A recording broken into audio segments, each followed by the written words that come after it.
Hey everyone, welcome back. So last time we introduced the information metabolism of CT and we went over the metabolism of JE.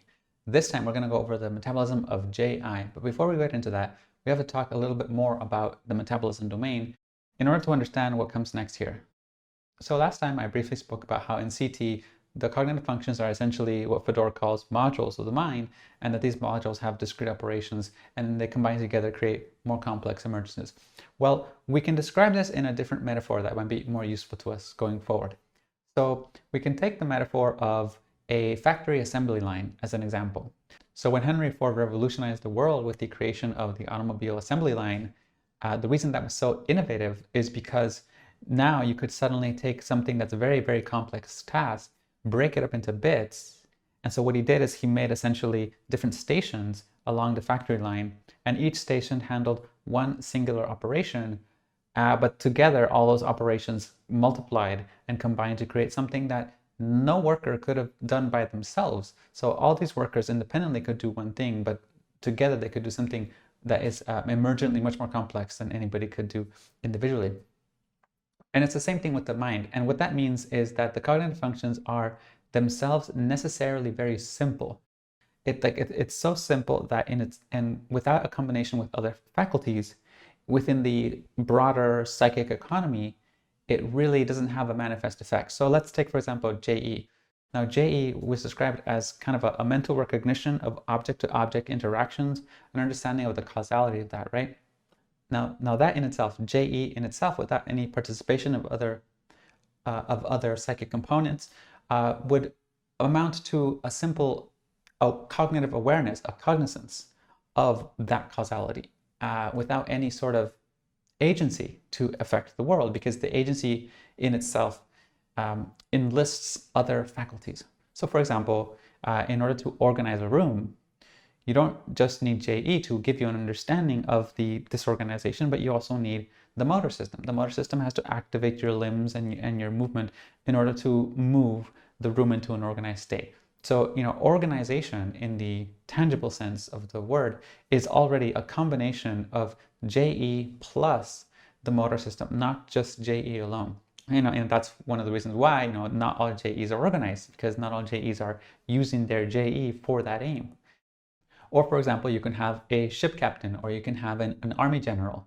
And this army general might understand the causal dynamics of the war, what's happening, and give out orders, give out verbal orders in order to move the chess pieces, as it were, on the playing board, the causal board that's happening in the battlefield, without ever really lifting a finger themselves. They're just using their speech, they're using their voice.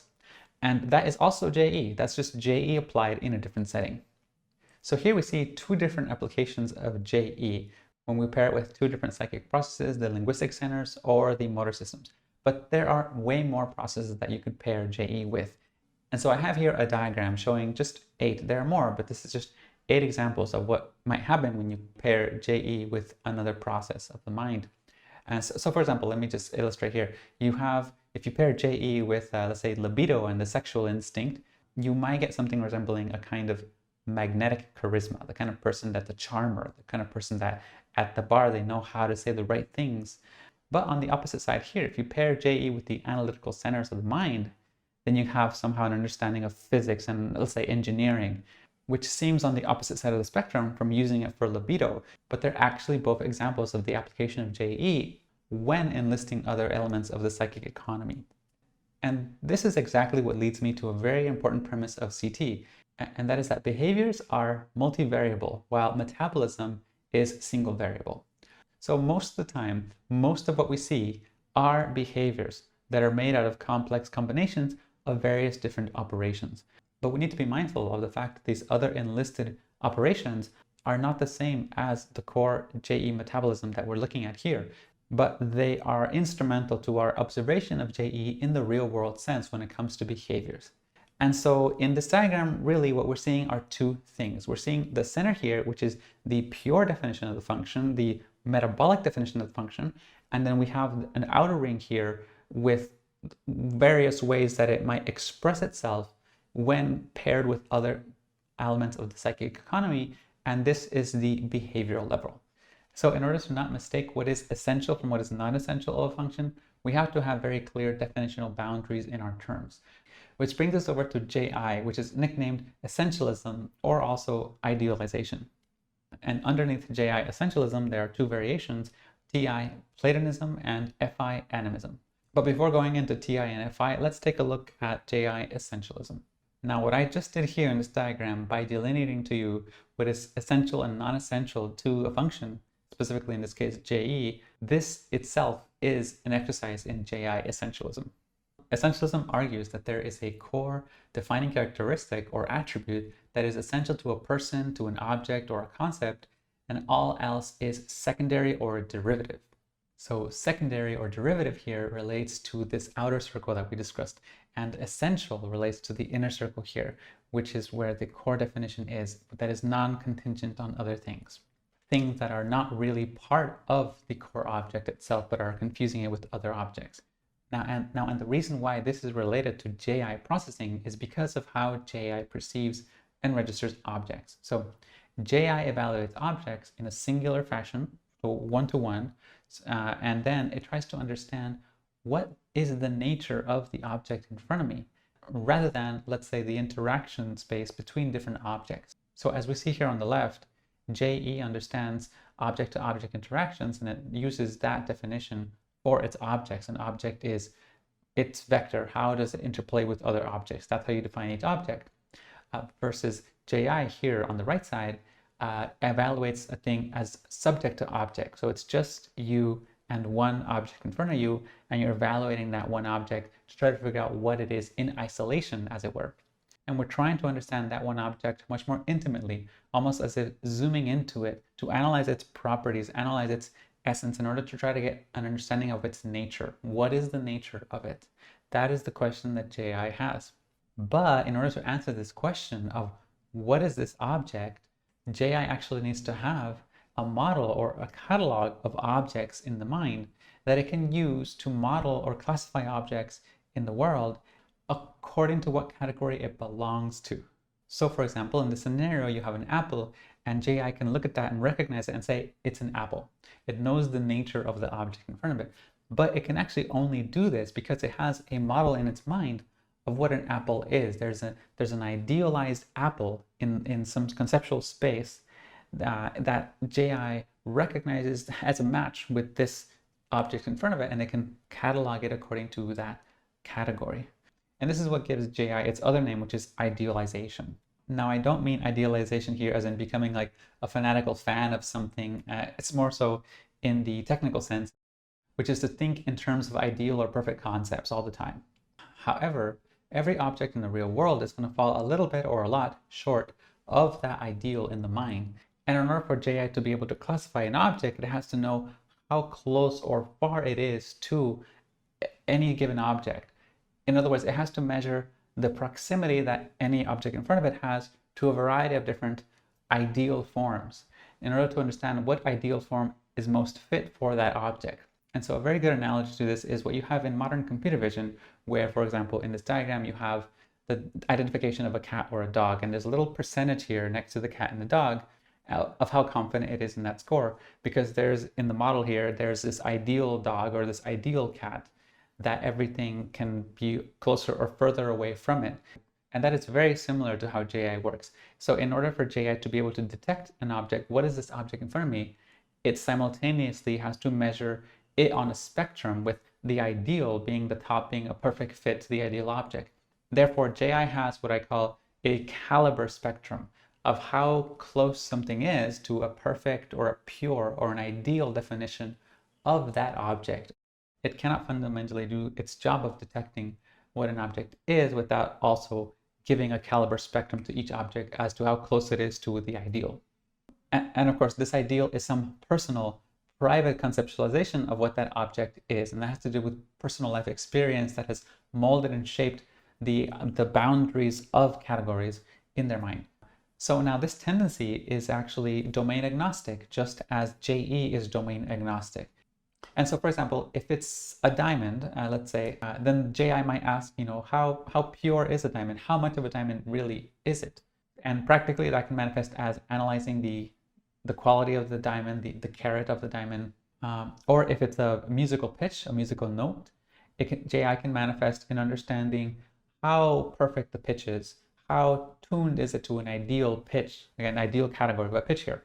And so it can recognize proximity or distance from an ideal pitch that each note might have. If that is, let's say, if JI is being used in conjunction with the audible centers, which again, it may or may not. So if you pair JI with the visual centers, it could lead to keen visual acuity in distinguishing between different visual categories.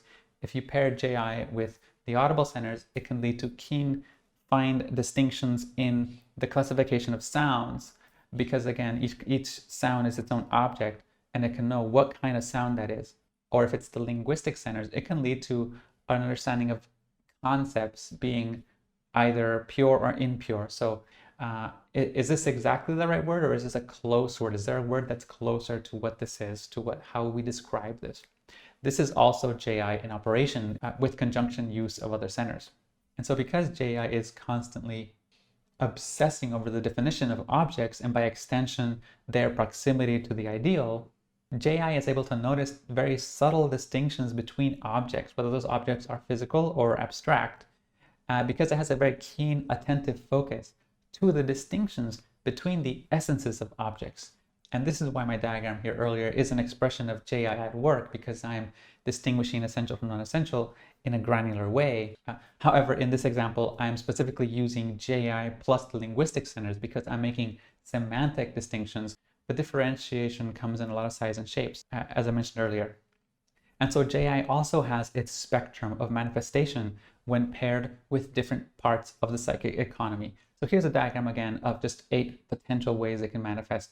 And there are more than this, of course, but this just helps to illustrate some of this for you. So for example here, if it's the motor system, then JI plus the motor system will lead to a perfectionism of technique, right? So you can imagine, for example, that somebody's trying to do a Tai Chi pose or a yoga pose, and they have an ideal in their mind of the ideal pose, and they understand what that is.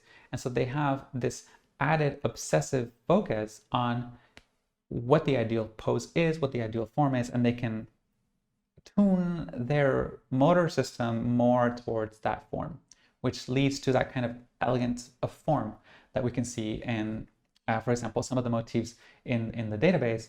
So for example, FISE Michael Jackson, who is famous for being very obsessively meticulous in his craft and taking a lot of time, hundreds of hours, to prepare for a show. Or even athletes like Virgil van Dijk or Lewis Hamilton are also very refined in their craft, very meticulous in their craft. They're able to do this because they have a keen understanding of object distinctions. Or for example, if it's applied to fashion and to fabrics, JI can give a person an understanding of a perfect fit and know if something is too loose or too tight, and know exactly how much to tighten or loosen a fabric in order to try to fit it to some ideal form of what the dress should look like or what the style should look like in the end. And just to give one more, it can also lead to fine-hair moral distinctions, knowing what is right and what is wrong in a very delicate, tentative, and thin line moral situation. And it can also lead to prudishness because of that, always knowing what the right is and what the wrong is, and always being on the side of right. And this has to do with the combination of JI plus, let's say, the moral instincts of the body, which gives it a keen understanding of when something is or isn't aligned morally, value-wise, to the good, right? In this case, good being the essential object that it's comparing something to, and it knows if something is or isn't in that direction. So JI acts as a compass, moral compass in that case, but it actually acts as a compass in all these cases, not just a moral compass. All of these are expressions of the same JI tendency. So as we said with JE, these are also all metabolically equivalent. The content is different, but the approach is the same. They're all renditions of this tendency to be very meticulous in object classification and to measure the manifestations of the world in relation to ideal forms, or what can also be called Platonic forms, which brings us over to TI, which is nicknamed Platonism. So formally speaking, Platonism, or Platonic realism really, is this idea that reality is made of ideal forms or ideas that are timeless, unchanging, immaterial, and more perfect than the world of changeable ideas. And the most famous of these applications is the idea of the Platonic solids, for example. We have these shapes here, for example, that seem to be somehow mathematically transcendent of, let's say, even our universe. The tetrahedron, the hexahedron, the octahedron, and so forth. And this can also apply to the perfect circle or the perfect square. Somehow, in somewhere out there, there is this space, this Platonic space where perfect forms exist. And in our reality, what we're seeing are kind of shadows or imitations of those ideal forms. Because everything around us is in some ways imperfect, it's contingent, it's contextual, it's impermanent, and therefore how could it be the realest thing if it's here now and gone tomorrow? And there is a lot of crossover between Platonic thinking and TI users. However, as I mentioned before, this is a metaphysical viewpoint which isn't necessarily identical with the operation of TI. So just as with FE, not all FE users explicitly articulate or believe that the universe is just conscious agents interacting. Likewise, not all TI users will believe that these Platonic objects really are there, out there somewhere. So when I use the word Platonic to describe TI, I'm actually more so referring to it in a more general way.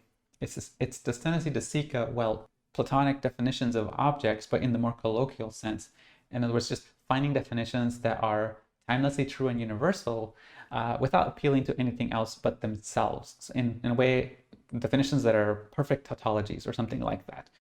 And this use of the word Platonic doesn't need to invoke necessarily any metaphysical objects. It's just the definition itself. Now, the word universal here is important because remember when I said that JI in general compares things to private ideals, to private conceptions of objects, right? Well, TI actually instead wants to be impersonal. Therefore, when it does this subject to object analysis, what it's trying to do is remove itself from the equation so that it's a general or universal definition of the object in itself. That's what I mean by Platonic. So it tries to do a subject to object, but without the subject. So it's just like object proper, object in isolation. The aim here is to arrive at a definition that is true always, and no matter who the subject is, no matter who's doing the investigation, and it doesn't privilege itself in the investigation of the object's form.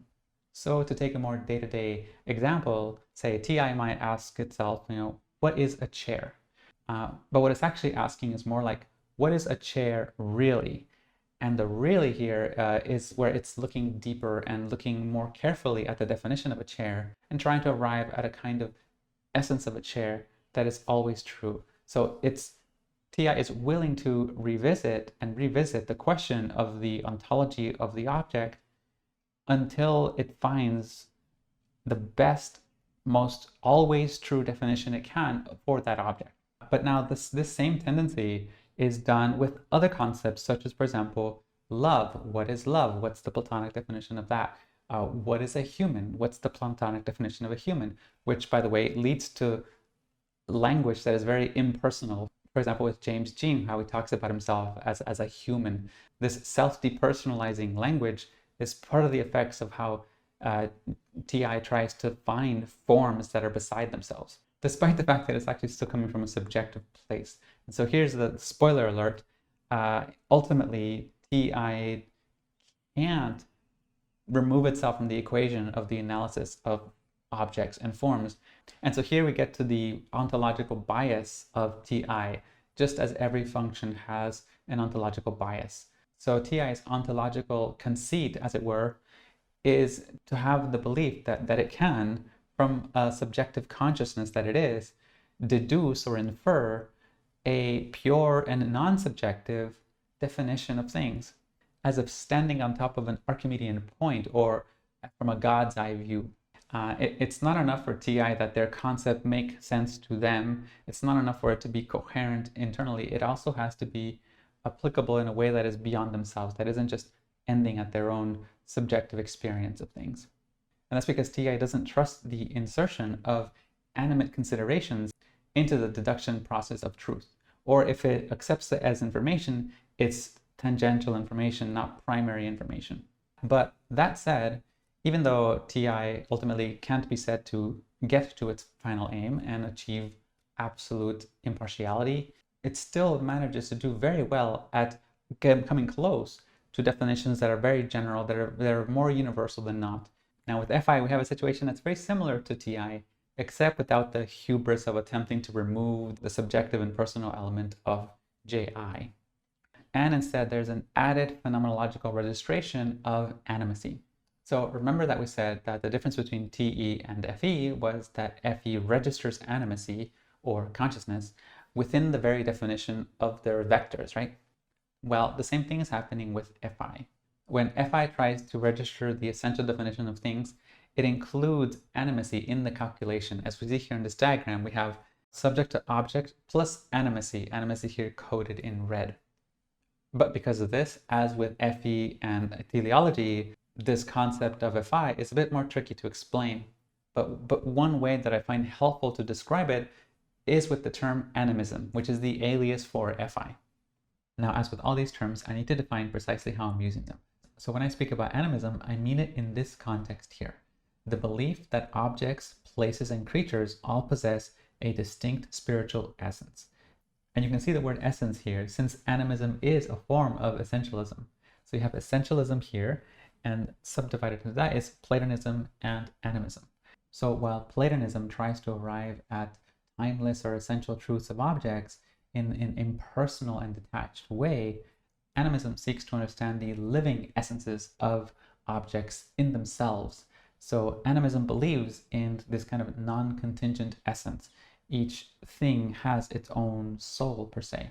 And so as with FE, this manifests in a diversity of different ways with FI, and it helps to go through some of these different ways that it manifests to get a better sense of what the function is like. And so one way we can look at it is from a universal philosophical view.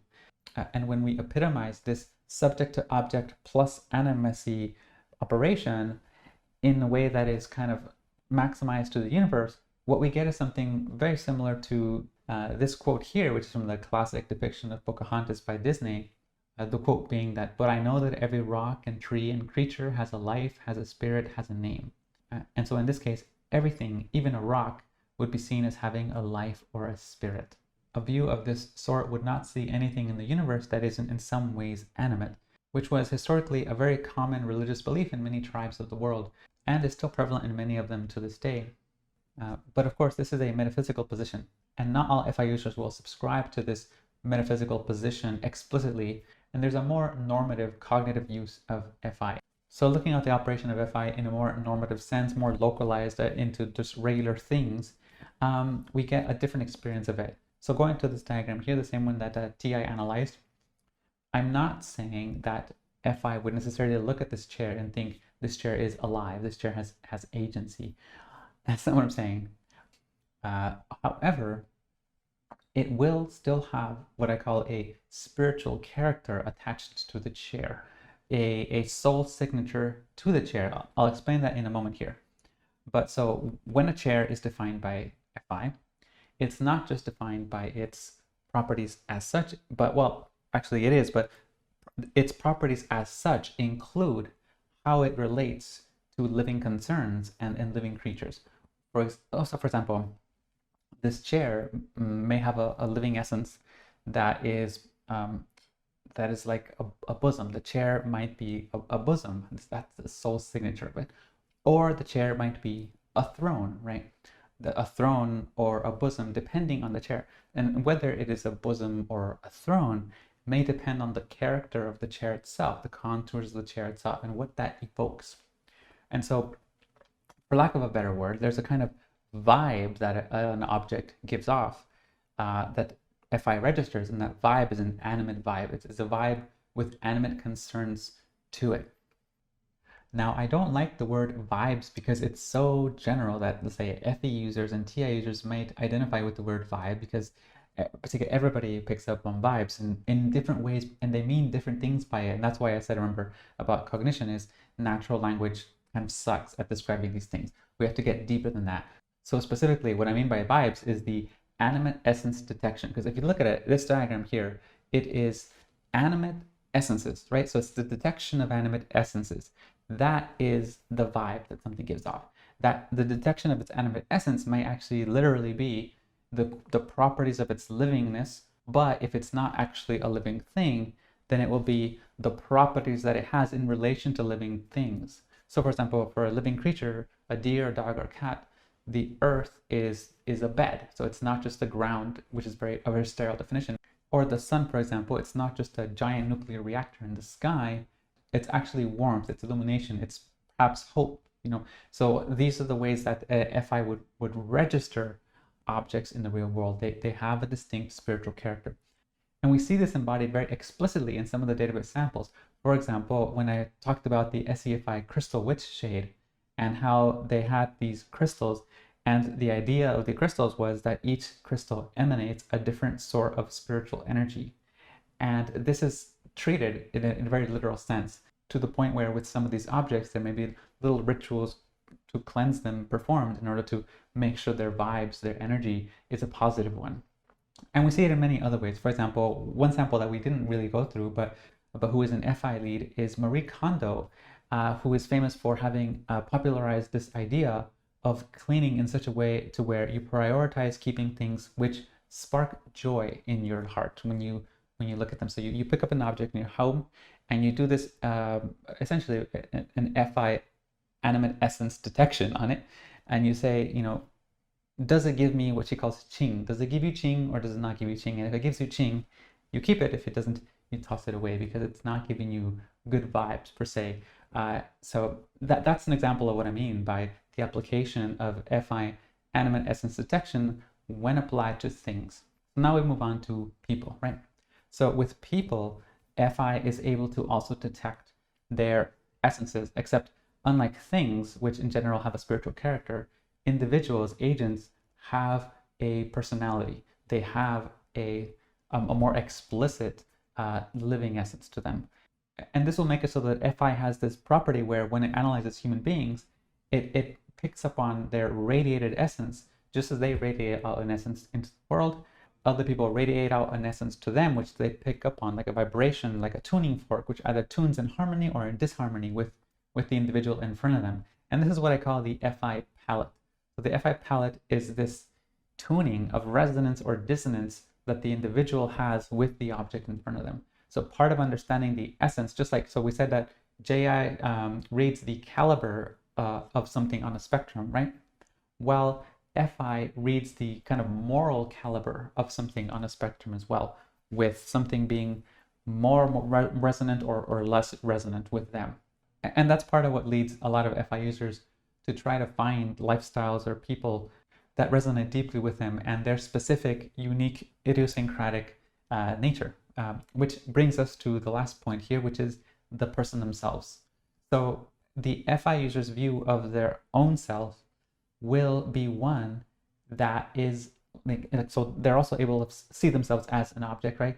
And they can evaluate themselves as an object and see how close or not close they are in themselves with their own ideal essence, their own ideal animate essence, their own ideal form. And like I said, JI wants to optimize for pure ideal forms. Therefore, that will lead a lot of FI users to seek to be the truest form of themselves they can be, to try to have an authentic self-expression, which is actually a byproduct of their essential understanding of themselves and this desire to try to refine the expression of a thing towards that fundamental truth, which happens to be themselves. And this is why you get FI users such as Hitomi Mochizuki and Marina Abramovich saying things like, you need to find your true self, you need to harmonize with your true heart, you need to respect the truth of your inner being. FI implicitly affirms this true self nature, this discrete soul signature, as it were, that a person has, that things have. So there you have it, 4 different ways that FI expresses itself. And here we have the 4 J functions in their essential definitions: TE mechanics, FE teleology, TI Platonism, and FI animism. Now, you might have noticed in these last 2 videos that the F functions were given a lot more time to talk about them. And that's because of these functions, the F functions are much more what I call plentiful in their ontological affirmations. Now, what I mean by ontological affirmations is that there are more phenomenologies that are registered and therefore affirmed as being true or valid. So, for example, with FE, as compared to TE, there were more properties that were just fundamentally true to FE. So there's more a prioris baked into the function. Objects have more properties to them because they have more a priori elements to them. And the same thing is true with FI. Now, that doesn't mean that the T functions don't also have a priori assumptions. All these four functions, because they are cognitive in nature, each one of them brings to the table certain kinds of premises and axioms that are not necessarily necessary in nature. So, for example, in TI, yes, it doesn't have an a priori ontological assumption of animacy, but it has other a priori. So, for example, symmetry, simplicity, coherence, and you can even argue beauty. But none of these things are necessarily how reality has to work, right? I mean, Sabine Hossenfelder, a TE user, famously wrote a book called Lost in Math, How Beauty Leads Physics Astray, in which she argues that the looking for beauty in physical laws of the universe is an assumption that may not be true. Like the most correct theories may necessarily be pretty, or they may not necessarily be symmetrical. So supersymmetry and so forth, these are sought in physics oftentimes because the assumption is that the truth will be symmetrical, the truth will be beautiful, and also the truth will be simple, right? This idea that everything reduces down to simpler and simpler forms, and the absolute form is kind of this monad at the end of everything. Those intuitions, as it were, are kind of conceits that TI can have, which can be looked at as bias. So I'm not saying any of these functions are unbiased fundamentally. I actually think it's impossible to be a human without having biases that inform your view of reality, because you need some sort of structure, some sort of framework to mediate between you and the cosmos, and that framework is going to have assumptions. But anyhow, there's one more thing we have to touch upon before we close our initial introduction about the J function metabolism, and that is what's called oscillations. So now, as you know, in Model 1, the functions come in axes or in pairs.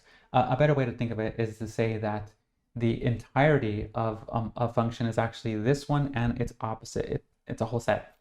And so the sets would be FE with TI and TE with FI. And neurologically, the way that this is theorized to work, and here we're getting really hypothetical because we need to really verify this with some neuroscience and some brain scans. But the idea would be that the module that is responsible for executive operations and causality is one over here, and another one is a module with object detection. And one of these modules handles animacy while the other one handles inanimacy. And I can't tell you why it would be set up that way in humans, only that seems to be what the data is showing. We have some hypotheses in the model as to why this is. One of them is that it prevents paradox and contradiction in the processing of information, similar to how, for example, the mind is divided into two hemispheres in order to process information in different ways. It kind of specializes the task. So one function handles the animacy while the other one handles the inanimacy. But together, when you are a human being operating in real life and you have both available to you, you essentially cover all the ground, all the territory that you would ever need without any redundancy. Now, if somebody's not really thinking about it, it would seem at first pass that we all need all the 8 functions to do all the things, right? Because, well, like if I have a social dynamic, don't I need FE to handle that, and so forth. But that's actually a very fundamentally wrong assumption, because it's ignoring one of the core ways in which the brain works, and that is through compound effects. So as I've been mentioning all along, functions combine with other functions, including some that are not the 8 cognitive functions, but some regular cortical functions. They combine with those in order to assist and create emergent effects to address situations that require them. So, JE plus the motor system or JE plus linguistic centers. So if you're a TE user, you don't necessarily need FE in order to address FE-esque domain concepts and ideas. For example, you don't need to be an FE user in order to navigate a social situation or social dynamic, because you actually have JE, which is navigational and it's vector-based, and you have FI. And between the two of them, you have the means to address situations which are more prototypically or stereotypically addressable with a single function, right? Because you don't need to have just a single function to address it. the functions never exist in isolation anyway. So you don't need to postulate that you need all 8 functions to address all situations of life. It's just, that's a ridiculous statement that completely ignores the way that we use our brain, which is with combinations of functions working in tandem. And this is a baseline understanding of neuroscience. Anybody in neuroscience will tell you that the brain is doing multiple things at once, and it's rallying together multiple brain circuits in order to address any particular challenge. And when you think of it that way, then suddenly a different argument arises, which is that given that the brain can address things by combining together different operations, it would be redundant for it to have all 8 functions in the individual when it can address it with 4. And evolution is a conservative enterprise, which means if it can do something with 4 functions, there has no reason to develop 8 functions. That is computationally taxing, that is energetically taxing. And so CT operates through a 4-function model where the 4 functions collaborate with each other to create emergent effects, which address every situation that life might throw at you. And there's a whole subsection of CT's metabolism called interfunction dynamics. Interfunction dynamics deals with the compound effects between 2 or more functions. So for example, when you have function combinations such as Ti plus Ni or Fe plus Si, what are the effects that happen when you do that? Well, that is a whole other discussion, which we might get into later. But for now, I just wanted to introduce you to the idea of function oscillations and axes in order to get you to understand that just because we've gone through these 4 definitions of the functions doesn't mean that this is the limit of what somebody can process. So an Fe and a Ti user is not just limited or bound to processing things teleologically or platonically. There's also multiple ways that those functions combine to address a diversity of different approaches to life and to objects, with one key difference, and that is that the method will always remain the method of FETI, even if the outcome seems to superficially resemble something that a TE user does. Because remember, metabolism is all about the how, not the what. The what is the behavioral domain. The how is metabolism. So even if the what is the same, so let's say, for example, it's changing a tire. Your car is broken down and you need to change the tire. And you are an FE user. So you don't have TE, but the tire is an inanimate object. So for example, somebody who believes in an 8-function model would say that as an FE user, you can't possibly address the situation without TE. You would just stay in the car and never get it running again because you need TE in order to address this situation. Well, that is not what we believe in CT. In CT, you would utilize the JE of your FE to address the logistical causal elements of that situation, and you would use the impersonality of your TI to unregister the objects in an impersonal manner to understand the objects impersonally, and then use FE's JE and move those objects towards their more optimal arrangement.